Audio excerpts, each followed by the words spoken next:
Carrefour Kosa en plein centre de Conakry. Pas un seul militaire en treillis, que des agents de circulation. Ça peut paraître normal et pourtant il y a encore 6 mois, les soldats faisaient régner la terreur aux ordres du chef déchu de la junte, Dadis Camara.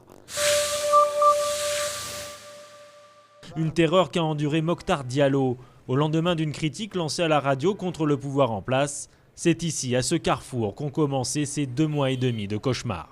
Il y avait environ 6 policiers et presque 8 militaires. Beaucoup de jeunes sont venus entourer la voiture pour dire où vous l'amenez. Il ne va pas. Mais j'ai constaté que si j'insistais, ce n'était pas bon pour les jeunes qui étaient là. Alors j'ai descendu la vitre, je leur ai dit laissez-nous partir, c'est pas grave, je reviendrai bientôt. Il restera finalement 75 jours derrière les barreaux du camp Alpha Yaya Diallo, ancien QG de la junte, aujourd'hui fermé. C'est le premier bâtiment là où moi j'ai été détenu. Mais ils sont en train de le rénover apparemment. Impossible d'y entrer ni même de le filmer. Officiellement, le camp est en cours de réhabilitation. L'image de l'armée aussi.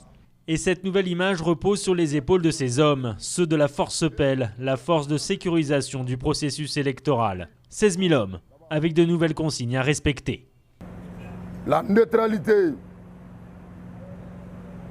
et le respect strict des droits de l'homme. Vous ne devrez répondre à aucune provocation. Vous n'avez pas d'idée à avancer.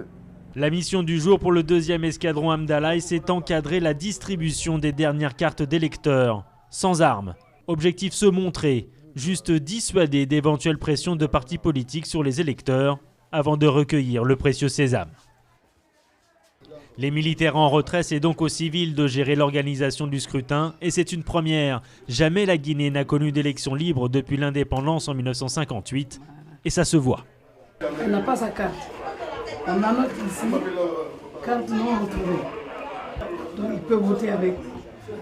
Vous allez au bureau de vote, vous votez avec ça. Pas de carte pour cette dame, comme pour 491 000 électeurs, soit 10% des 4 millions de votants. C'est le principal couac faisant planer le risque d'éventuelles contestations à l'annonce des résultats.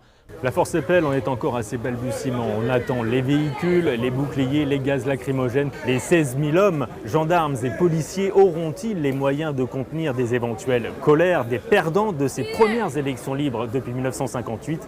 Ici, à l'état-major de la Force Pelle, c'est la plus grande inquiétude à 4 jours seulement du scrutin.